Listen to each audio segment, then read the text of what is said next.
सत्संग से सोधी आवे, नहीं जीव 84 में जावे। सत्संग से सोधी आवे, नहीं जीव 84 में जावे। अब मेटो द्वेष और राग, हो राग या उम्र बतेरी जाली। अब मेटो द्वेष और राग, हो राग या उम्र बतेरी जाली। तो परमात्मा भी तो कच्चे नहीं है, क्योंकि वो वेदों में लिखा उन्हीं को ये धन सौंपते हैं जो दृढ़ भक्त होते हैं। नानक साहिब जी ने कह दिया था कि भगवान जो आपका आदेश होगा उसी को सतनाम दूंगा, नहीं तो इसकी कहीं अवाबे नहीं लगने दूंगा। तो पुण्यात्मा उन महापुरुषों के इतिहास देख लो। नानक साहिब जी ने कितना बड़ा सिख समाज है, किसी को भी सतनाम नहीं दिया।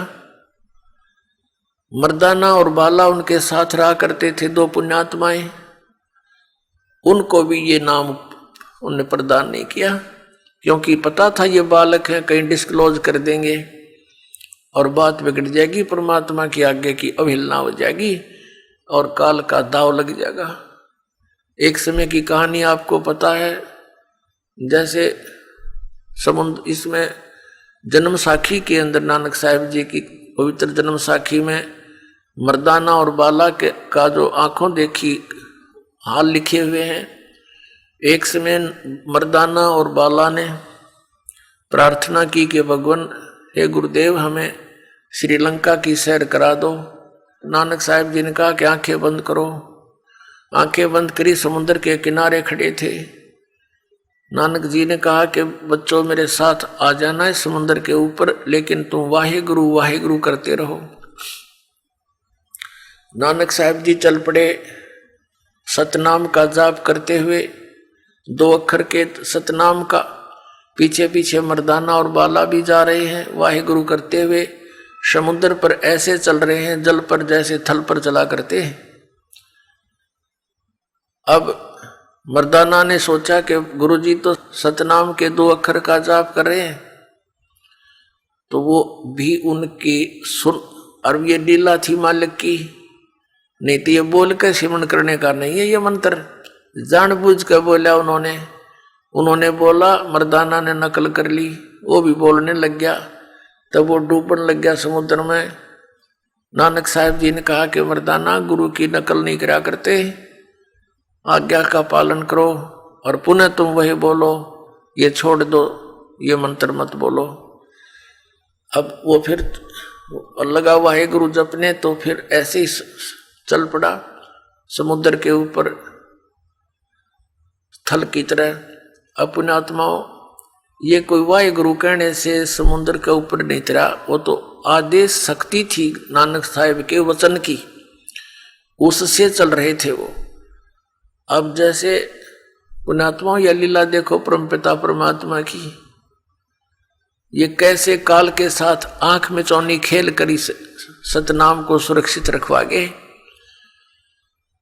अब नानक साहिब जी ने फिर अपनी वाणी में भी इस सतनाम का बहुत बार वर्णन किया, लिखा। एक प्राण संगली नामक ग्रंथ है जो नानक साहिब जी की का विशेष ग्रंथ है, जिसमें बहुत बड़ा भेद, पूरा भेद प्राणों यानी श्वासों के द्वारा सिमरण सतनाम का होता है, 2 अक्षर के का, उसमें बहुत डिटेल लिखी थी। और उन्होंने एक राजा को दे दी थी, एक शिवनाभ नाम का राजा था, उसको सुरक्षित रखवा दी थी कि इसको रख देना, सुरक्षित रखना, किसी के हाथ ना पड़े, इस अनमोल धन को केवल तू ही सुरक्षित रख सकता है, ये मेरी बॉडी समझ लेना, ये मेरा शरीर जान लेना, अगर ये किसी को देना नहीं। उनका उद्देश्य ये था कि धीरे इसको वहां तक सुरक्षित रखें जब यो कलयुग की बिचली पीढ़ी आवे।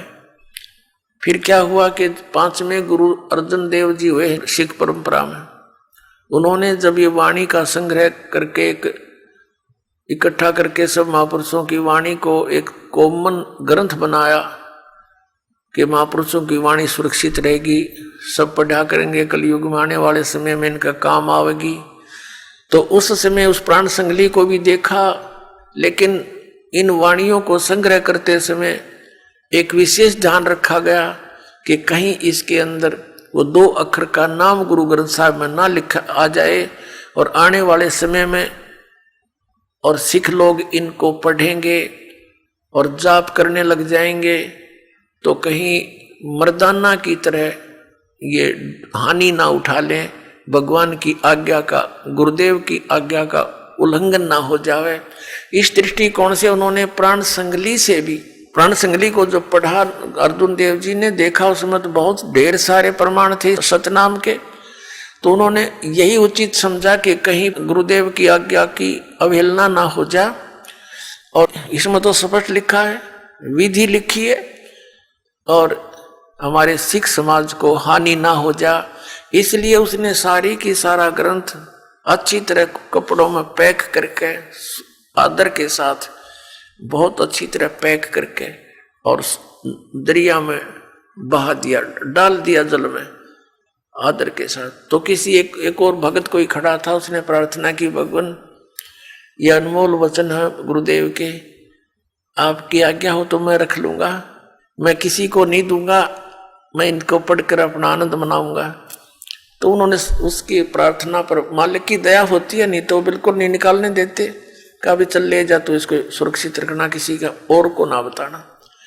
अब वो फिर जैसे तैसे थी वो, उनमें 160 अध्याय बताए, कहीं पर 113 भी लिखे।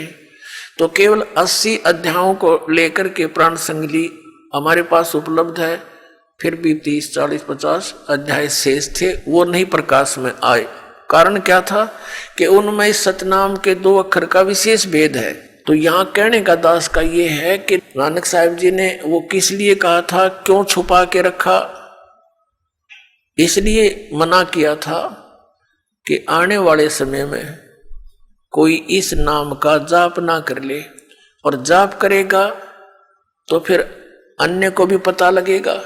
तो काल के दूत भी जैसे राधा स्वामी पंथ, सच्चा सौदा पंथ और ये निरंकारी पंथ, ये सारे सिख समाज से ही निकले हैं, और इनके पास ये मंत्र है नहीं। और अगर ये सार्वजनिक होता और उसमें ये सब झटका मालिक नहीं देकर जाते मर्दाना को, तो ये सब इसको कति सरेआम नाम जाप करते। अब इन नकली संतों को ये पता नहीं चला कि ये मंत्र भी होगा जाप का, और स्वयं ये नहीं पता उनकी आंखें कहाँ चली गई थी ज्ञान वाली। नानक साहिब जी स्वयं जाप कर रहे हैं उसका, औरों को मना कर रहे हैं। क्यों? इसलिए कि भगवान का आदेश नहीं था। अब कारण क्या था कि जैसे अब ये भी नहीं कह सकते अभी नानक साहिब जी ने हमारे साथ ये क्या किया, हमें ये नाम क्यों नहीं दिया।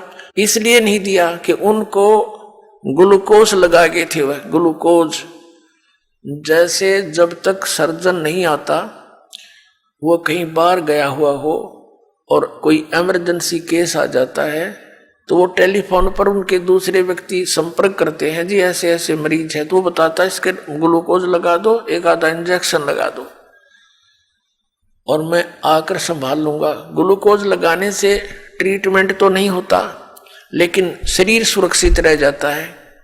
तो उन महापुरुषों ने हमें ग्लूकोज लगा दी। किसी को तो बता दिया कि गीता जी का पाठ करो, किसी को बता दिया संतों की वाणी का पाठ करो, भंडारे करो, धर्म करो। ये ग्लूकोज लगा रखे थे, और इनसे क्या होता रहा, मनुष्य जीवन कंटिन्यूस आता रहा, लेकिन मोक्ष नहीं हो सकता था इस प्रोसेस से। अब मोक्ष के लिए तो ये मंत्र है, अब वो ग्लूकोज भी लाना पड़ेगा क्योंकि हम दीर्घ रोगी हैं, ये धर्म यज्ञ भी करनी है, और साथ में ये कैप्सूल जो एंटीबायोटिक है। ये सतनाम के 2 अक्षर, आदि नाम का वो अक्षर, यानी ये 3 मंत्र का जाप आपको प्राप्त होगा, तो आपका जरा और मरण का ये रोग समाप्त होगा।